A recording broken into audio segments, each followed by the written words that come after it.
So first current affairs வந்து start பண்ணிடலாம். So July 13, 14 2 நாளைக்கான கரண்ட் அஃபேர்ஸ். ஸோ ஃபஸ்ட்டு பார்த்தீங்க அப்படின்னா 130வது சட்ட திருத்த மசோதா. ஸோ நமக்கு வந்து 113th அமெண்ட்மெண்ட் பில் அப்படிங்கிறது ஆல்ரெடி இது வந்து அனௌன்ஸ் பண்ணியிருப்பாங்க. ஆக்சுவலாக இந்த பில் என்ன அப்படின்னா prime minister, chief minister, so இவங்க கண்டினியூஸாக ஒரு 30 days வந்து ஜெயிலில் இருந்தாங்க அப்படின்னா அவங்கள பதவி நீக்கம் பண்ணுறதுக்கான ஒரு மசோதா தான் இந்த 130வது சட்ட திருத்த மசோதா அப்படிங்கிறது. ஸோ இந்த மசோதாவை ஆராயறதுக்காக 31 பேர் கொண்ட ஒரு பார்லிமெண்ட் ஜாயிண்ட் கமிட்டி அப்படிங்கிறது ஃபார்ம் பண்ணியிருப்பாங்க, நாடாளுமன்ற கூட்டுக்குழு அமைப்பு. ஸோ இந்த குழுவோட தலைவர் யாரு அப்படின்னு பாத்தீங்கன்னா MP அபராஜிதா சாரங்கி அப்படிங்கிறவங்களோட தலைமையில தான் இந்த குழு. பிரேக் ஆகுதா?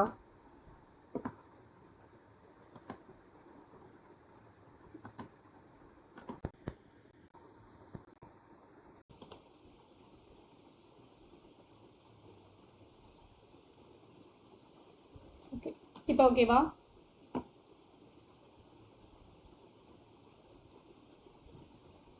ஓகே. ஸோ இப்போ இந்த 130வது சட்ட திருத்த மசோதா நமக்கு prime minister, chief ministers, so இவங்களை வந்து 30 days கண்டினியூஸாக ஜெயிலில் இருந்தாங்க அப்படின்னா அவங்கள பதவி நீக்கம் பண்ணணும் அப்படின்னு சொல்லிட்டு ஒரு மசோதா கொண்டு வந்திருப்பாங்க. ஸோ இந்த மசோதாவை ஆய்வு பண்ணுறதுக்காக 31 பேர் கொண்ட ஒரு நாடாளுமன்ற கூட்டுக்குழு, so parliamentary joint parliamentary committee அப்படிங்கிறது போட்டிருப்பாங்க. ஸோ அந்த கமிட்டியோட ஹெட் யாருன்னு பார்த்தீங்கன்னா MP அபராஜிதா சாரங்கி அப்படிங்கிறவங்க தான் ஹெட். ஸோ அப்போ இவங்க என்ன பரிந்துரை பண்ணியிருக்காங்க, ரெக்கமெண்டேஷன் கொடுத்துருக்காங்க அப்படின்னு பார்த்தோம்னா, இந்த மாதிரி கண்டினியூஸாக அவங்க ஜெயிலில் இருந்தால் அவங்கள வந்து நிரந்தரமாக பதவி நீக்கம் பண்ணக்கூடாது அப்படின்னு சொல்லியிருப்பாங்க. ஸோ இது என்ன எப்படி சொல்லியிருப்பாங்க அப்படின்னா, இப்போ அவங்கள வந்து அவங்க மேலே ஒரு கேஸ் ஃபைல் பண்ணி 30 days வைக்கிறாங்க அப்படின்னா அந்த நீதிமன்ற நடவடிக்கைகள் எல்லாம் முடிஞ்சாதான் அவங்க வந்து குற்றம் பண்ணாங்களா இல்லையா அப்படிங்கிறது தெரியும். ஸோ அதனால அதுக்கு முன்னாடி அவங்கள பதவி நீக்கம் எல்லாம் பண்ணக்கூடாது அப்படிங்கிற மாதிரியான ஒரு ரெக்கமெண்டேஷனை வந்து கொடுத்துருக்காங்க. ஸோ இதான் 130வது சட்ட திருத்த மசோதா. ஸோ நமக்கு 129வது கான்ஸ்டிடியூஷனல் அமெண்ட்மெண்ட் பில் வந்து என்னன்னு யாருக்காச்சும் ஞாபகம் இருக்கா? 129வது சட்ட திருத்த மசோதா. 128 வந்து Nari Shakti, 129 one nation one election. ஓகேவா? சூப்பர். ஸோ இப்போ 129th மசோதா பார்த்தீங்க அப்படின்னா one nation one election. So இந்த யாரோட தலைமையில இந்த கமிட்டி அப்படிங்கிறது போட்டிருப்பாங்க நமக்கு? ராம்நாத் கோவிந்த் அவர்கள் தலைமையில இந்த கமிட்டி வந்து நமக்கு ஃபார்ம் பண்ணியிருப்பாங்க. ஸோ எப்போ ஃபார்ம் பண்ணாங்க அப்படின்னு பார்த்தோம் அப்படின்னா 2 செப்டம்பர் 2023 அன்னைக்கு நமக்கு ஃபார்ம் பண்ணியிருப்பாங்க. ஓகேவா? ஸோ ஃபார்ம் பண்ணது 2 செப்டம்பர் 2023. ஸோ இவங்க ரிப்போர்ட் வந்து சப்மிட் பண்ணது பார்த்தீங்க அப்படின்னா 14 மார்ச் 2024 வந்து சப்மிட் பண்ணியிருப்பாங்க.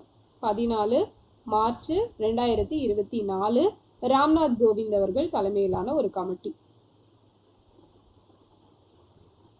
ஸோ அதே மாதிரி பார்த்தீங்கன்னா இவங்க கொடுத்த ரெக்கமெண்டேஷன்ஸ் ஆய்வு பண்ணுறதுக்காக ஒரு ஜாயிண்ட் பார்லிமெண்ட்ரி கமிட்டி வந்து ஃபார்ம் பண்ணியிருப்பாங்க. அதோட தலைவர் super super. So PP Chaudhary. ஓகேவா? ஸோ இவங்க தலைமையில தான் அந்த பார்லிமெண்ட்ரி கமிட்டி அப்படிங்கிறது போட்டிருப்பாங்க. இவங்க வந்து இவங்க கொடுத்த ரெக்கமெண்டேஷன்ஸ் எல்லாம் ஆய்வு பண்ணி ரிப்போர்ட் அப்படிங்கிறது சப்மிட் பண்ண வேண்டியது இவங்களோட வேலை. ஸோ இது 129வது. ஸோ 128வது இது நாரி சக்தி வந்தன் அதிநியம் இல்லையா? நாரி சக்தி வந்தன் அதிநியம் அப்படிங்கிறது. ஸோ அதான் நமக்கு 128வது மசோதா அதிநியம். ஓகே. சொல்லுங்க. Aditya L1 launch date 2 September 2023 தான மேம்? இது அமைக்கப்பட்டது அந்த இது ராம்நாத் கோவிந்த். ஆமா, 2 செப்டம்பர் 20. ஆதித்யா எல்1 லான்ச் டேட்டும் அதுதான மேம்?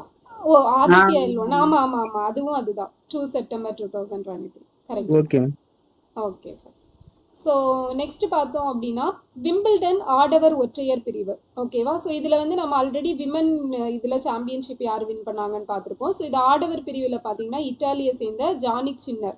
ஸோ இவர் தான் வந்து சாம்பியன்ஷிப் வின் பண்ணியிருக்காரு. இவருக்கு இது வந்து 3rd கிராண்ட் ஸ்லாம். இவரோட 3rd கிராண்ட் ஸ்லாம் அப்படிங்கிறது இந்த ஆல்ரெடி இவர் தான் சாம்பியன்ஷிப் வின் பண்ணியிருப்பாரு. ஸோ இந்த டைமும் இவர் தான் சாம்பியன்ஷிப் வின் பண்ணியிருக்காரு. அடுத்தது பார்த்தோன்னா ஒரு முக்கியமான ஒரு டேட்டா.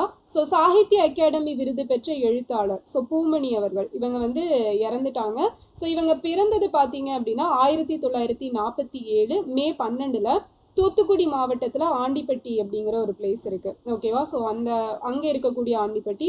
ஸோ தேனியில் ஒரு ஆண்டிப்பட்டி இருக்கும், அது வேற. அப்போ இங்கே தான் இவங்க பிறந்தாங்க. அண்ட் இவங்களோட இயற்பெயர் பார்த்தீங்க அப்படின்னா மாணிக்க வாசகர். ஸோ இதை தான் ஷார்ட்டாக பூமணி அப்படின்னு சொல்லிட்டு கூப்பிடுவாங்க. அண்ட் இவரோட புகழ்பெற்ற நாவல்கள் அப்படின்னு எடுத்துட்டோம்னா வெக்கை, பிறகு, வாய்க்கால் வரப்புகள், அதுக்கப்புறம் அன்னாடி. ஸோ இந்த அந்நாடி அப்படிங்கிற நாவலுக்காக தான் 2014 இவருக்கு சாகித்ய அகாடமி விருது அப்படிங்கிறது கொடுக்கப்பட்டிருக்கும். இது நமக்கு ப்ரீவியஸ் இயர்ஸ்லேயும் வந்து கொஷின் அப்படிங்கிறது கேட்டிருப்பாங்க. ஸோ அதே போல் பார்த்தோம் அப்படின்னா வெக்கை. ஸோ இந்த வெக்கை எடுத்துட்டீங்க அப்படின்னா 1982 இவர் எழுதின ஒரு நாவல் தான் இது. இந்த நாவலை பேஸ் பண்ணி தான் வெற்றிமாறன், ஸோ தனுஷ் நடித்த அசுரன் படம் அப்படிங்கிறது நமக்கு எடுத்திருப்பாங்க. ஓகேவா? ஸோ இந்த டேட்டாலாம் ரொம்ப ரொம்ப முக்கியமான டேட்டா அப்படிங்கிறது. ஸோ நமக்கு 1968 வந்து சாகித்ய அகாடமி விருது வின் பண்ண ஒரு இது சொல்லுங்க பார்க்கலாம். பாரதிதாசன் 1969. ஓகே, 1969 வந்து பாரதி தான். பிசிராந்தையாரோட அது வந்து 1969 தானே? பிசிராந்தையார் 69 தான். எஸ். ஸோ அது 1969. ஸோ 68 வந்து எது நம்ம அந்த இவரோடது இருக்குமே, வெள்ளை பறவைன்னு சொல்லிட்டு ஒன்று இருக்கும்ல,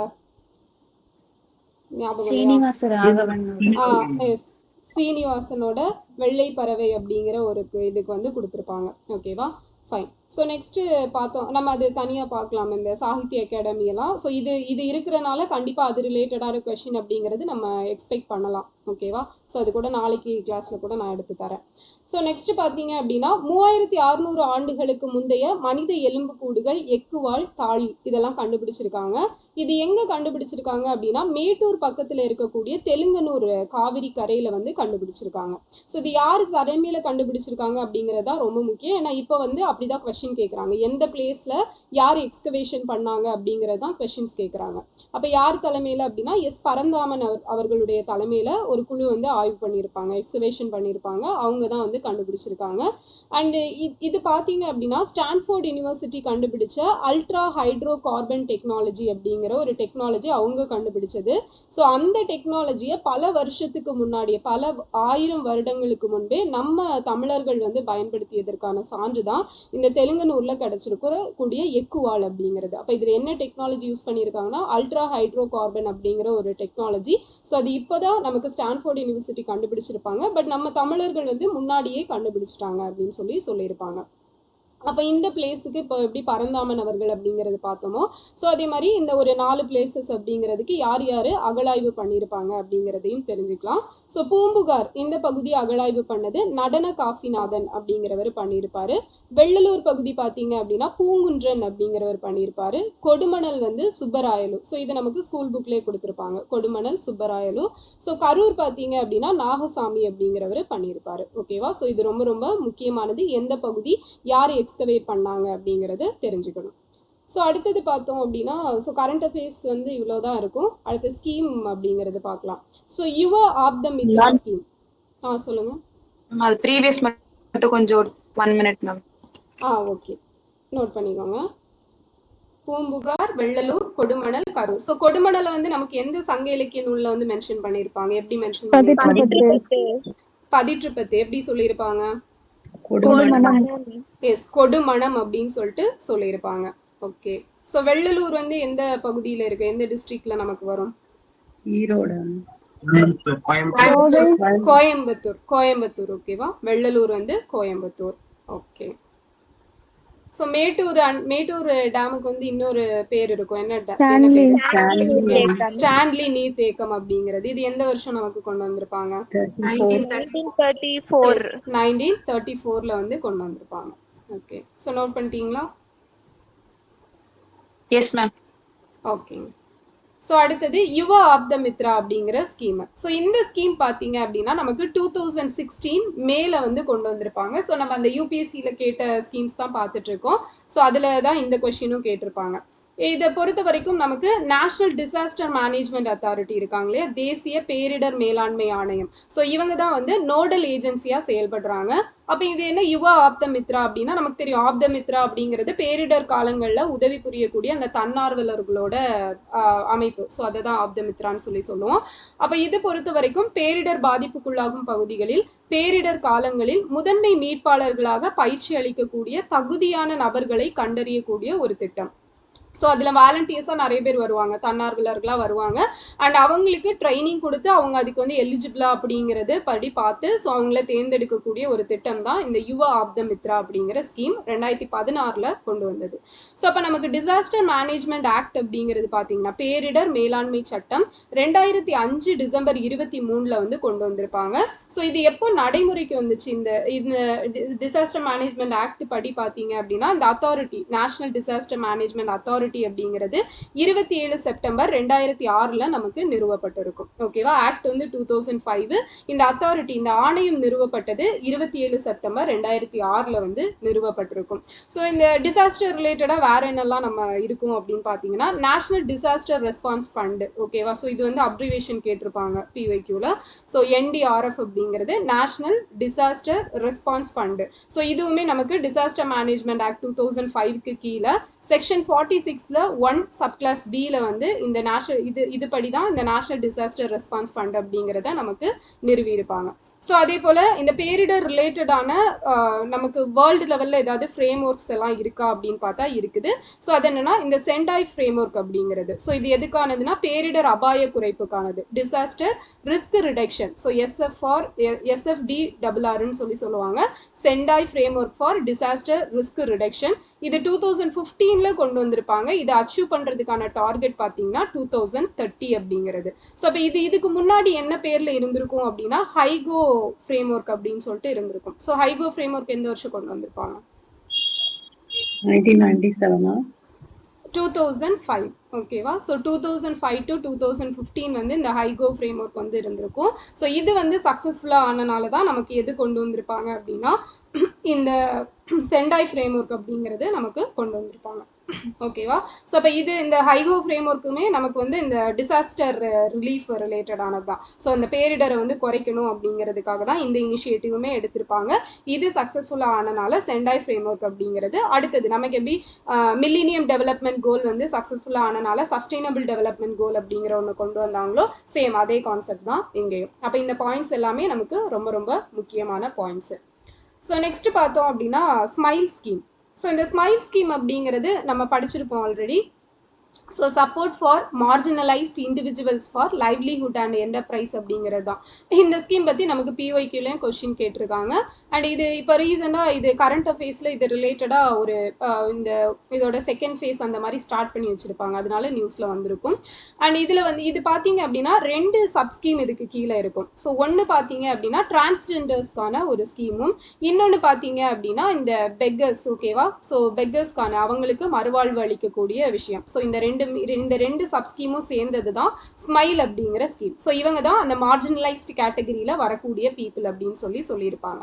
அப்போ first central sector scheme for comprehensive rehabilitation for welfare of transgender person. So இப்போ திருநங்கைகள், ஸோ இந்த டிரான்ஸ்ஜெண்டர் பர்சன்ஸ்க்கான மறுவாழ்வுக்கான ஒரு திட்டம். ஸோ இன்னொரு திட்டம் பார்த்தோம்னா சென்ட்ரல் செக்டார் ஸ்கீம். ஸோ இதுவும் வந்து சென்ட்ரலி ஸ்பான்சர்ட் தான், for comprehensive rehabilitation of persons engaged in the act of begging. So யாசகம் எடுக்கக்கூடிய அந்த பர்சன்ஸோட மறுவாழ்வுக்கான திட்டம். ஸோ ஃபர்ஸ்ட் திருநங்கைகள், அதுக்கப்புறம் யாசகம் எடுக்கக்கூடியவங்க. அப்போ நமக்கு இது பார்த்துட்டோம் அப்படின்னா தமிழ்நாடு யாசக தடுப்பு சட்டம் எப்போ கொண்டு வந்திருப்பாங்க? 1945. எஸ், 1945ல வந்து 1945ல கொண்டு வந்திருப்பாங்க தமிழ்நாடு யாசக தடுப்பு சட்டம் 1945. ஸோ இது நமக்கு யாசகம் பேன் பண்ணக்கூடிய பெக்கிங் அப்படிங்கிறது பேன் பண்ணக்கூடிய ஆர்டிக்கல் இது ஆர்டிகல் 23. ஆக்சுவலா இது வந்து கட்டாயமா அவங்கள தள்ளக்கூடாது அப்படிங்கிறத சொல்லியிருப்பாங்க, கம்ப்ளீட்டா நமக்கு பேன் பண்ணாது. இந்த 23 படி நமக்கு அவங்கள வந்து கம்பல் பண்ணி அந்த யாசகம் எடுக்க வைக்கிறது, ஸோ அந்த மாதிரி எல்லாம் பண்ண வைக்கக்கூடாது அப்படிங்கிறது தான். ஸோ அப்போ இந்த ஸ்மைல் ஸ்கீம் பார்த்துட்டீங்க அப்படின்னா எப்போ ஃபர்ஸ்டா லான்ச் பண்ணாங்க அப்படின்னா 12 February 2022 லான்ச் பண்ணியிருப்பாங்க.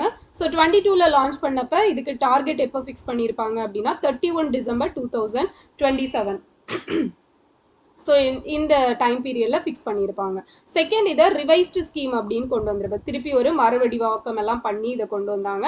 அது எப்போ அப்படின்னா 10 July 2025 லான்ச் பண்ணியிருப்பாங்க. 31 March 2028 வரைக்குமே நமக்கு அந்த டைம் பீரியட் இப்போ டார்கெட் வந்து 2028 அப்படிங்கிறத செட் பண்ணியிருக்காங்க. அண்ட் இந்த இதில் பார்த்தோம் அப்படின்னா இப்போ 2 பேருக்கானது அப்படிங்கிறது பார்த்துட்டோம். அப்போ இதில் மெயினாக வந்து நமக்கு இந்த டிரான்ஸ்ஜெண்டர்ஸ் ரிலேட்டடான விஷயங்கள் வந்து நிறைய பண்ணுவாங்க.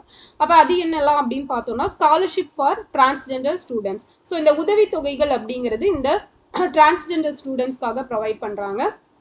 The scheme offers financial assistance to transgender students from 9th through post graduation. ஓகேவா? ஸோ அவங்க வந்து 9th ஸ்டாண்டர்ட்லேருந்து அந்த ஹையர் எஜுகேஷன், ஸோ நமக்கு ஹையர் செகண்டரி, ஸோ அந்த 10th படிக்கக்கூடியது, 11th 12th, அதுக்கப்புறம் யூஜி பிஜி, அதுக்கப்புறம் அவங்க பிஹெச்டி வரைக்கும் கூட பண்ணிக்கலாம். ஓகேவா? ஸோ அதுக்கான ஸ்காலர்ஷிப்ஸ் அப்படிங்கிறத ப்ரொவைட் பண்ணுறாங்க. ஸோ இதுதான் ஸ்காலர்ஷிப் ஃபார் டிரான்ஸ்ஜெண்டர் ஸ்டூடெண்ட்ஸ் அப்படிங்கிறது. அப்போ இது எந்த ஸ்டாண்டர்ட்லேருந்து கொடுக்குறாங்க அப்படிங்கிறது நமக்கு கொஸ்டின் கேட்கலாம். ஸோ 9th ஸ்டாண்டர்ட்லேருந்து கொடுக்குறாங்க. ஸோ அடுத்தது பார்த்தோம் அப்படின்னா பிஎம் தக்ஷ். ஸோ இந்த பிஎம் தக்ஷ் அப்படின்னா என்னன்னா தக்ஷ்தா ஆர் குஷால்டா சம்பான் ஹித்கிரகி யோஜனா அப்படிங்கிறதா இந்த தக்ஷோட ஃபுல் ஃபார்ம். ஸோ இது 2020-21 பீரியடில் நமக்கு லான்ச் பண்ணியிருப்பாங்க. ஸோ இந்த பொறுத்த வரைக்கும் national skill development scheme providing vocational training and livelihood support to marginalized communities including SC, OBC, EBC, Safai Karamcharis, transgender persons to boost employability and income. So இதில் வந்து நமக்கு ஸ்கில் டெவலப்மெண்ட் திறன் மேம்பாடுக்கான பயிற்சிகள் அப்படிங்கிறது கொடுக்குறாங்க. அப்போ இது யாருக்கெல்லாம் கொடுக்குறாங்க அப்படின்னா அந்த விளிம்பு நிலை மக்கள் அப்படின்னு சொல்லி அழைக்கப்படக்கூடியவங்க. ஸோ இதில் யாரெல்லாம் கவர் ஆகுறாங்கன்னு பார்த்தீங்கன்னா ஷெட்யூல் கேஸ்ட் கவர் ஆவாங்க, அதர் பேக்வர்ட் கிளாஸஸ், ஸோ அதுக்கப்புறம் எக்கனாமிக்கலி பேக்வர்ட் கிளாஸஸ், அப்புறம் சஃபாய் கரம்சாரிஸ் அப்படின்னா அந்த தூய்மை பணியாளர்கள் இருப்பாங்க இல்லையா, ஸோ அவங்க, அதுக்கப்புறம் டிரான்ஸ்ஜெண்டர் பர்சன் திருநங்கைகள். ஸோ இவங்களுக்கு வந்து வேலைவாய்ப்பு அதிகப்படுத்தி கொடுக்கறதும் அவங்களோட வருமானத்தை இன்க்ரீஸ் பண்ணக்கூடியதும் தான் இந்த பிஎம் தக்ஷ் அப்படிங்கிற ஸ்கீம். ஸோ அப்போ நமக்கு இந்த நேஷனல் ஸ்கில் டெவலப்மெண்ட் கார்பரேஷன் எப்போ கொண்டு வந்திருப்பாங்க? 2015. எஸ், 2015 கொண்டு வந்திருப்பாங்க. So Tamil Nadu skill development corporation 2013. S, 2013 வந்து நமக்கு கொண்டு வந்திருப்பாங்க. ஃபைன். ஸோ நெக்ஸ்ட் பார்த்துட்டோம் அப்படின்னா இவங்களுக்கு வந்து இந்த பிஎம்ஜெய், ஸோ ஆயுஷ்மான் பாரத் பிரதான் மந்திரி ஜன் ஆரோக்கிய யோஜனால இந்த காம்ப்ரிஹென்சிவ் ஹெல்த் பேக்கேஜ் அப்படிங்கிறதும் ப்ரொவைட் பண்ணுறாங்க. ஸோ இந்த 5 lakhsக்கான அந்த காப்பீடு. ஸோ இது நம்ம ஆல்ரெடி வந்து யார் யாருக்கெல்லாம் பார்த்துருப்போம் இந்த 5 lakhs கொடுக்குறாங்க. என்எஸ்டிசி, ஸோ இந்த திறன் மேம்பாட்டு கழகம் மத்திய அளவு 2015. ஸோ ஆக்சுவலாக ஒன்று 2008 வரும், ஒன்று வந்து 2015 வரும். National skill development corporation. ஒரே நிமிஷம்.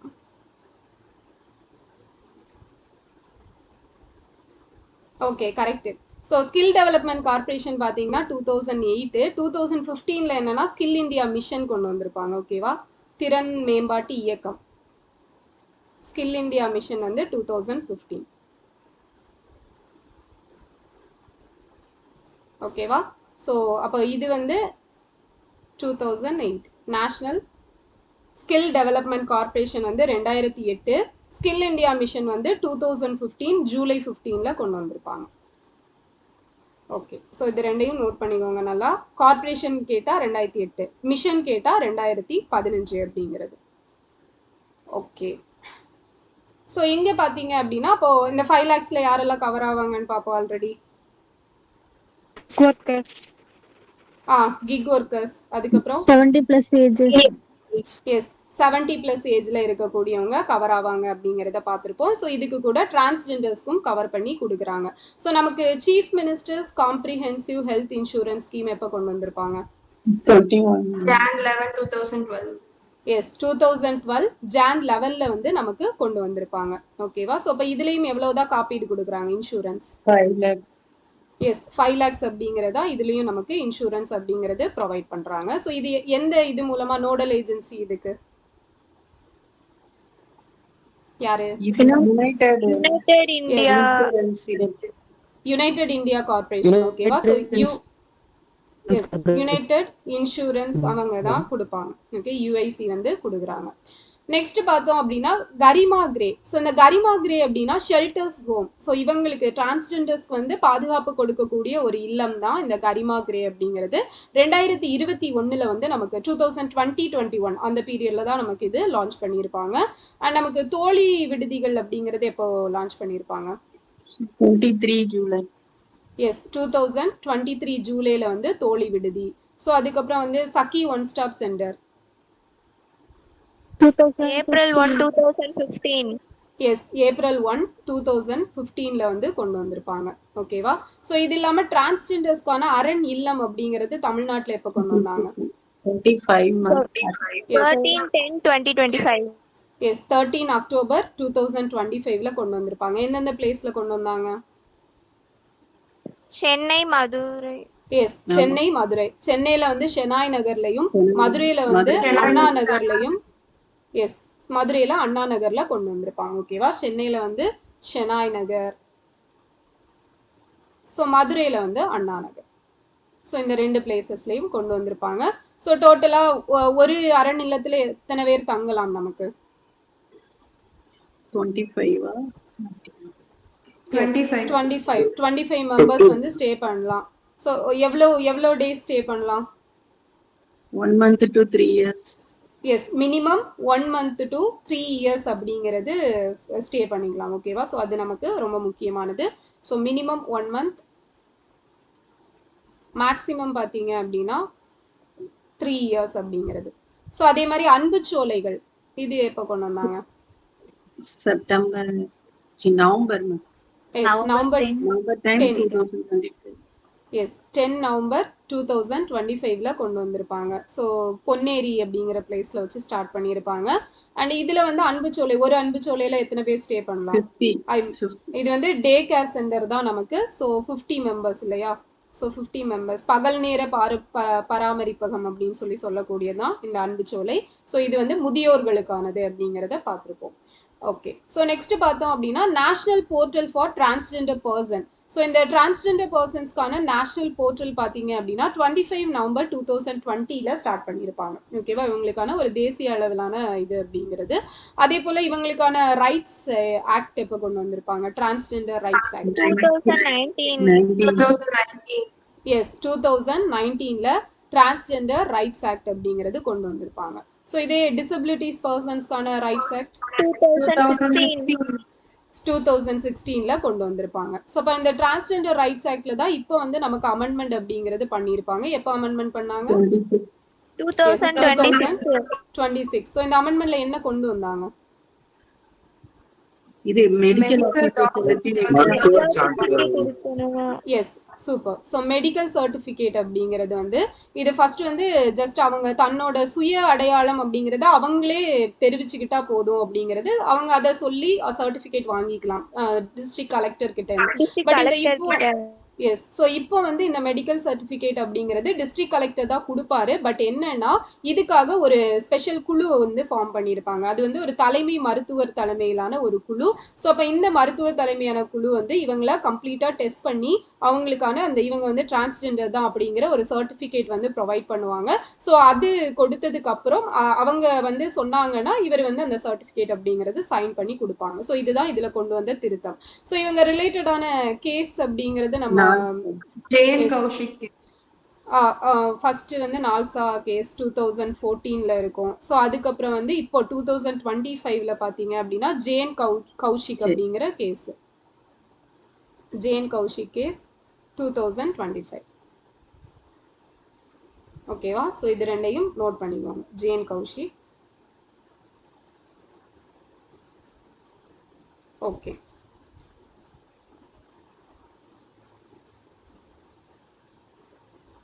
ஸோ இப்போ இதில் என்ன சொல்லியிருப்பாங்க அப்படின்னா இவங்க வந்து ஒரு டீச்சர். ஓகேவா? அந்த ஜெயன் கௌஷிக் அப்படிங்கிறவங்க, கௌஷிக் வந்து ஒரு டீச்சர். ஸோ இவங்களுக்கு வந்து இவங்களோட பாலினத்தை சுட்டி காட்டி இவங்க வந்து டிரான்ஸ்ஜெண்டர் அப்படிங்கிறத மென்ஷன் பண்ணி இவங்களை வந்து ஸ்கூல்ல இருந்து நீங்க ஒர்க் பண்ணக்கூடாது அப்படின்னு சொல்லிட்டு ராஜினாமா பண்ண வச்சிருப்பாங்க. ஓகேவா? ஸோ கம்பல் பண்ணி ரிசைக்னேஷன் பண்ண வச்சிருப்பாங்க.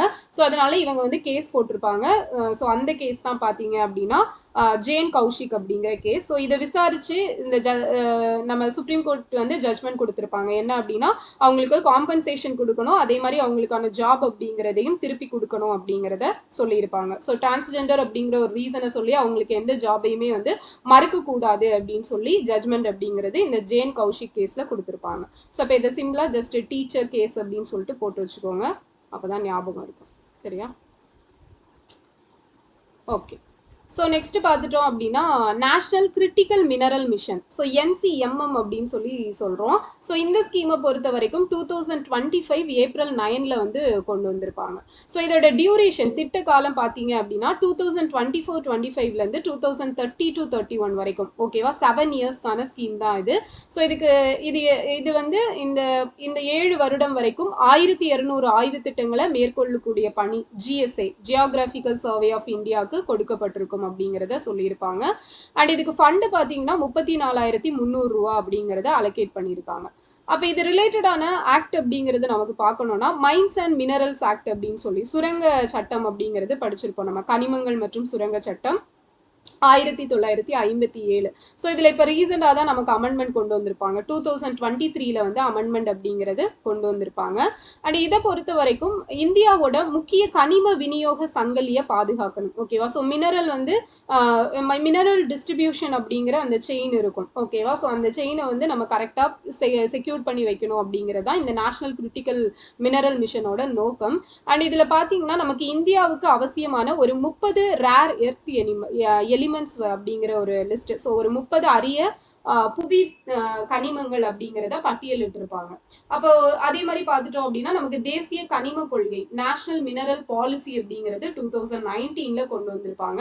அண்ட் இந்த ஸ்கீமை பொறுத்த வரைக்கும் இன்னொரு முக்கியமான டேட்டா பார்த்தீங்கன்னா இந்த ரேர் எர்த் எலிமெண்ட் அப்படிங்கிறது ஒரு 17 metallic element group metallic element வந்து மென்ஷன் பண்ணியிருப்பாங்க. ஓகேவா? 17 மெட்டாலிக் எலிமெண்ட். ஸோ இதான் இந்த UPSC எக்ஸாம்ல கேட்ட கொஸ்டின்ல 13 அப்படின்னு சொல்லிட்டு கேட்டிருப்பாங்க. அந்த பாயிண்ட் தான் தப்பு. ஸோ 17 கெமிக்கல் எலிமெண்ட்ஸ் அப்படிங்கிறது நமக்கு இருக்கும். இந்த 17ல 15 பாத்தீங்க அப்படின்னா லாந்தனாய்டு எலிமெண்ட்ஸ் அப்படிங்கிறதும் இதுக்கு கூட எக்ஸ்ட்ராவா 2 வந்து ஸ்காண்டியமும் இட்ரியமும் இருக்கும். ஓகேவா? ஸோ இதுதான் 17 கெமிக்கல் எலிமெண்ட்ஸ் அப்படிங்கிறது சொல்லுவாங்க. ஸோ இதான் வந்து நமக்கு நேஷனல் கிரிட்டிக்கல் மினரல் மிஷன் அப்படிங்கிற டேட்டா. ஓகே. ஸோ இதான் current affairs plus extra scheme அப்படிங்கிறது.